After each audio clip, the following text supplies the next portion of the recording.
ഈ ടൂർണമെൻറ്റ് തുടങ്ങുന്നതിന് മുമ്പുള്ള സിനാരിയോ ഒന്ന് ഓർത്തു നോക്കൂ. ഈ ഫോർമാറ്റിൽ ഒരു ICC ട്രോഫി നേടി, ഫൈനലിൽ മാൻ ഓഫ് ദ മാച്ച്, ഏകദിന റാങ്കിങ്ങിൽ 2ാം റാങ്ക്. പക്ഷേ അടുത്ത മത്സരം അയാൾ കളിക്കാനിറങ്ങിയത് ക്യാപ്റ്റൻസി നഷ്ടപ്പെട്ടുകൊണ്ടാണ്. ക്രിക്കറ്റ് ചരിത്രത്തിൽ എവിടെയെങ്കിലും ഇങ്ങനെയൊരു സംഭവം നിങ്ങൾ കേട്ടിട്ടുണ്ടോ? ഇങ്ങനെയാണോ വർഷങ്ങളുടെ കാത്തിരിപ്പിന് ശേഷം രാജ്യത്തിന് 2 ICC ട്രോഫി നേടിത്തന്നൊരു ക്യാപ്റ്റനെ ബോർഡ് ട്രീറ്റ് ചെയ്യേണ്ടത്? 2027 ലോകകപ്പ് അങ്ങ് അകലെയായിരിക്കാം, പക്ഷേ ഒരു മോശം റിസൾട്ട് വരുന്നതുവരെയെങ്കിലും അയാൾ ആ ക്യാപ്റ്റൻസി അർഹിച്ചിരുന്നില്ലേ? അയാൾ അർഹിക്കുന്നത് പോലെ ആ ലോകകപ്പ് നിലവിൽ ആരെങ്കിലും അർഹിക്കുന്നുണ്ടോ? കൂടാതെ സെലക്ടറുടെ മാറ്റിയേക്കാമെന്ന പരിഹാസമായ വർത്തമാനവും. അധികം അയാൾ പോവില്ല എന്ന് അവരൊക്കെ ഉറപ്പിച്ചിരിക്കാം.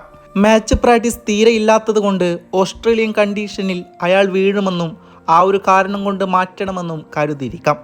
ഒരു കാലത്തും രോഹിത് ശർമ്മയുടെ തടി അയാളുടെ ബാറ്റിങ്ങിനെ ബാധിച്ചതായി തോന്നിയിട്ടില്ല. എന്നിട്ടും 2027 ലോകകപ്പ് എന്ന സ്വപ്നം ഒന്നുകൊണ്ട് മാത്രമാണ് 10 കിലോയിലേറെ വെയിറ്റ് കുറച്ചുകൊണ്ടാണ് അയാൾ ഈ ടൂർണമെൻറ്റിന് ഇറങ്ങുന്നത്. ആദ്യത്തെ മത്സരത്തിൽ പലരും കണക്ക് കൂട്ടിയത് തന്നെ സംഭവിച്ചു. രോഹിത് ശർമ്മ വീണു. ഈ വയസ്സ് യുവാക്കൾക്ക് അവസരം നൽകാൻ വഴിമാറിക്കൊടുത്തൂടെ? അങ്ങനെ കുറേ പേർ പറയുന്നുണ്ടായിരുന്നു. ആദ്യത്തെ മത്സരത്തിൽ പലരും കണക്ക് കൂട്ടിയത് തന്നെ സംഭവിച്ചു. രോഹിത് ശർമ്മ വീണു. ഈ വയസ്സിന് യുവാക്കൾക്ക് അവസരം നൽകാൻ വഴിമാറിക്കൊടുത്തൂടെ? അങ്ങനെ കുറേ പേർ പറയുന്നുണ്ടായിരുന്നു. 2ാം മത്സരത്തിലേക്ക് വന്നപ്പോൾ രോഹിത് ശർമ്മയുടെ തുടക്കത്തിലെ സ്ട്രഗിൾ കണ്ടപ്പോൾ അദ്ദേഹത്തിൻ്റെ ആരാധകർക്ക് പോലും സങ്കടം തോന്നിക്കാണും.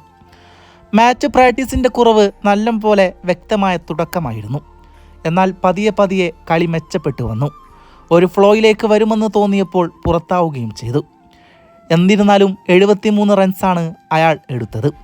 പതിവിന് വിപരീതമായി ഒരു സ്ലോ ഇന്നിങ്സ്, ആരാധകർക്ക് തൃപ്തി നൽകാത്തതും വിമർശകർക്ക് വിമർശിക്കാനുള്ളതുമായ ഒരു ഇന്നിങ്സ്. 3ാമത്തെ മത്സരത്തിലേക്ക് വരുമ്പോൾ എപ്പോൾ വേണമെങ്കിലും തെറിക്കാവുന്ന ഒരു സീറ്റിലാണ് താനെന്ന് രോഹിതിന് അല്പം ബോധ്യമുണ്ടായിരിക്കണം. അല്പം ശ്രദ്ധിച്ചു തുടങ്ങിയതെങ്കിലും എവിടെയും ആ സ്ട്രഗിൾ കണ്ടില്ല. ചില കട്ട് ഷോട്ടിലും ഡ്രൈവ്സിലും ബൗണ്ടറികൾ കണ്ടെത്തി നല്ലൊരു തുടക്കം. ആദ്യത്തെ 4 സ്കോറിംഗ് ഷോട്ടിലും ബൗണ്ടറീസ് ആണെന്ന് തോന്നുന്നു. പതിയെ പതിയെ രോഹിത് തൻ്റെ പ്രതാപകാലത്തേക്ക് നമ്മളെ എല്ലാവരും കൈപ്പിടിച്ച് കൊണ്ടുപോകുന്നത് പോലെയാണ് എനിക്ക് തോന്നിയത്. ബാറ്റിങ്ങിലെ ആ നൈസർഗികത, ക്രിക്കറ്റിൽ അതിനേക്കാൾ സുന്ദരമായ മറ്റൊരു കാഴ്ച വരുന്നുണ്ടോ? സാംബയ്ക്കെതിരെ ലോങ് ഓഫിലേക്ക് ലോഫ്റ്റ് ചെയ്ത് നേടിയ 6, ഇതിലും മനോഹരമായി ആ ഒരു ഷോട്ട് കളിക്കാനാകുമോ? ബാറ്റ് കൊണ്ട് രചിച്ച മധുരമൂറുന്ന കവിത, ടൈമിങ്ങിൻ്റെ പര്യായമായൊരു ഷോട്ട്. അല്ലെങ്കിലും രോഹിതിൻ്റെ ഫുൾ ഷോട്ടിനേക്കാൾ ഭംഗി അദ്ദേഹം കളിക്കുന്ന ലോഫ്റ്റ് ഷോട്ടുകളാണ്. കോഹ്ലി ഗ്രീസിൽ വന്നു, നല്ലൊരു ഇന്നിങ്സ് കളിക്കുന്നു. ഇടക്ക് എത്ര പേർ ശ്രദ്ധിച്ചു എന്നറിയില്ല. കോഹ്ലി തൻ്റെ പതിവ് ശൈലിയിൽ രോഹിതിനൊപ്പം റൺസിൽ കയറി വരുന്നുണ്ട്. രോഹിത് 65 റൺസിൽ നിൽക്കുമ്പോൾ കോഹ്ലി 45 റൺസിലേക്ക് കയറുന്നുണ്ട്. എന്നാൽ രോഹിത് അവിടുന്ന് ഒരു ഗിയർ ചേഞ്ച് ഉണ്ട്, അതും മനോഹരമായ ഷോട്ടുകൾ കളിച്ചുകൊണ്ട്. എന്ത് ഈസിയായാണ് രോഹിത് ഗ്യാപ്പുകൾ പിക്ക് ചെയ്യുന്നതെന്ന് തോന്നിപ്പോകും. എങ്കിലും രോഹിത് എയറിൽ ഷോട്ട് കളിക്കുമ്പോൾ പന്ത് ഗ്രൗണ്ട് ചെയ്യുന്നത് വരെ ചങ്ക് കിടന്ന് പിടയും. രോഹിത് ഫുൾ ഫ്ലോയിലേക്ക് വന്നാൽ ബാറ്റിംഗ് ഇത്രയും ഈസിയായൊരു പരിപാടിയാണെന്ന് തോന്നിപ്പോകും. ഒടുവിൽ ഒരു സെഞ്ചുറി നേട്ടം കൂടി. 30 വയസ്സിനു ശേഷം ഏറ്റവും കൂടുതൽ ഇൻ്റർനാഷണൽ സെഞ്ചുറികൾ നേടിയ ഇന്ത്യൻ കളിക്കാരനെന്ന റെക്കോർഡും കൂടി അയാൾ പുതുക്കുകയാണ്. ബാറ്റ് ചെറുതായൊന്ന് ഉയർത്തുന്നു, കാണികളെ അഭിവാദ്യം ചെയ്യുന്നു. സെലിബ്രേഷൻ അത്രമാത്രം. എന്തൊരു സുന്ദരമായ ഇന്നിങ്സ്! മനസ്സും കണ്ണും നിറഞ്ഞു. ഓസ്ട്രേലിയൻ മണ്ണിലെ ഏറ്റവും അവസാനത്തെ ഏകദിനം അവിസ്മരണീയമാക്കിയാണ് രോഹിത് മടങ്ങുന്നത്. ആ മണ്ണിലെ രോഹിതിനുള്ള ഡോമിനേഷൻ ഇത്രയും മികച്ചൊരു ഇന്നിങ്സ് ഓഫ് ഉണ്ടാകില്ല. ഇന്നിങ്സ് എന്നതിലുപരി വലിയൊരു സ്റ്റേറ്റ്മെൻറ്റ് തന്നെയാണ് രോഹിത് പലരുടെയും മുന്നിലേക്ക് വെക്കുന്നത്.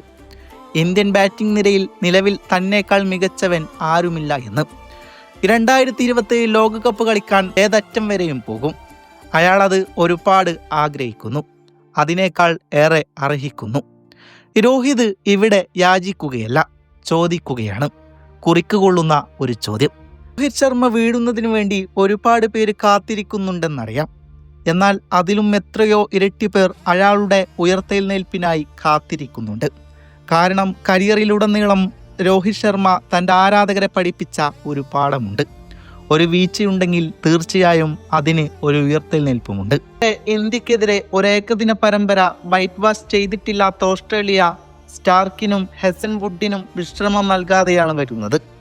തൻ്റെ ടിപ്പിക്കൽ ഫ്രീ ഫ്ലോയിങ് സാധിക്കില്ലെന്ന് തിരിച്ചറിഞ്ഞുകൊണ്ട് രോഹിത് ശർമ്മ സാഹചര്യങ്ങളോട് അഡാപ്റ്റ് ചെയ്യുന്ന പരമ്പരയാണിത്. സമയമെടുക്കുന്നു. ഗ്രീസിൽ സെറ്റായതിനു ശേഷം മാത്രം സ്ട്രോക്കുകൾ കളിക്കുന്നു. ലെങ്ത് അനായാസം പിക്ക് ചെയ്യുന്നു എന്നതായിരുന്നു സിഡ്നിയിലെ പ്രത്യേകത. ആദം സാംബക്കെതിരെ വൈഡ് ലോങ് ബോഫിന് മുകളിലൂടെ കളിക്കുന്നൊരു ഇൻസൈഡ് ഔട്ട് ഷോട്ട് വളരെ മനോഹരമായിരുന്നു. ഹെസൽവുഡിനെതിരെ കളിച്ചൊരു പുള്ളും. ഒരുപാട് ചോദ്യചിഹ്നങ്ങൾ നേരിട്ടുകൊണ്ട് ഓസ്ട്രേലിയയിലെത്തുന്ന രോഹിത് ശർമ്മ പരമ്പരയിലെ ടോപ്പ് സ്കോറർ ആവുകയാണ്. Class is permanent. വിരമിക്കൽ മുറവിളിയുടെ ശക്തി കൂടി നിൽക്കുന്ന സമയത്ത് തന്നെ കരിയറിൽ ആദ്യമായി നമ്പർ 1 ODI ബാറ്റർ ആവാൻ പോകുന്നു. അതെ, മാസ് തന്നെയല്ലേ ഇത്. കൃത്യമായ ഇടവേളകളിൽ വിമർശകരുടെ അണ്ണാക്കിൽ ഇതുപോലെ പൊട്ടിക്കുന്ന ഐറ്റം മുമ്പ് ഉണ്ടായിട്ടുണ്ടോ? ക്യാപ്റ്റൻസി പോയത് കൊണ്ടുണ്ടായ ഏക ഉപകാരമാണ് പഴയ ഇറ്റ്മാൻ സ്റ്റൈൽ ഇന്നിങ്സ് തിരികെ പിടിക്കുന്നത്. ഒരു ഫാൾസ് ഷോട്ട് പോലുമില്ലാതെ കൃത്യമായി ബിൽഡ് ചെയ്തെടുത്ത ടിപ്പിക്കൽ ശർമ്മ ഇന്നിങ്സ്. ടീമിന് വേണ്ടി സ്വന്തം സ്റ്റാറ്റ് പോലും നോക്കാതെ സെൽഫിസ് കളിക്കാൻ പോയി ഇങ്ങർ തുരച്ചു കളഞ്ഞത് എത്ര സെഞ്ചുറികളാണെന്നത് ഇന്നത്തെ ഇന്നിങ്സ് കണ്ടാൽ മനസ്സിലാകും. അതേടാ, ഇത് ഹിറ്റ്മാൻ ആണ്. ഇവിടെ എന്തും പോകും. വിമർശകർക്ക് ബാറ്റിങ്ങിലൂടെ മറുപടി നൽകിയിരിക്കുകയാണ് ഹിറ്റ്മാൻ. ഓസ്ട്രേലിയക്കെതിരെ 3ാം ഏകദിനത്തിൽ സെഞ്ചുറിയും നേടി. പ്ലെയർ ഓഫ് ദ മാച്ചുമായി player of the series award കരസ്ഥമാക്കി വിമർശകരുടെ വാഴയടിപ്പിച്ച രോഹിത് ശർമ്മക്ക് ഇനിയുള്ള പരമ്പരയിൽ കൂടുതൽ മികവോടെ കളിക്കാൻ സാധിക്കട്ടെ. ഇന്ത്യൻ ബാറ്റിംഗ് പിച്ചിൽ മാത്രം കളിക്കുന്ന കളിക്കാരൻ എന്നൊക്കെ ഒരു തെറ്റുധാരണ നമ്മുടെ ചെക്കനെ പറ്റി പലർക്കുമുണ്ട്. ഓസ്ട്രേലിയയിൽ വിവിയൻ റിച്ചാർഡിനേക്കാൾ ആവറേജ്, സച്ചിനേക്കാൾ കൂടുതൽ സെഞ്ചുറി, ഓസ്ട്രേലിയയിൽ ഏറ്റവും കൂടുതൽ റൺസുള്ള ഇന്ത്യക്കാരൻ. ഇന്ന് ഏകദിനത്തിലെ ഏറ്റവും കൂടുതൽ 6 റെക്കോർഡുകൾ മിസ്സായി. പക്ഷേ അടുത്ത കളിയിൽ അതും ഹിറ്റ്മാൻ എടുക്കും. ഇന്ത്യ ODI റൺവേട്ടയിൽ ദൈവത്തിനും ഗിങ്കിനും താഴെ രോഹിത് ശർമ്മ. വെയിറ്റ് മാത്രമേ കുറഞ്ഞിട്ടുള്ളൂ. ഹിറ്റ്മാൻ പഴയതുപോലെ തന്നെയാണ്.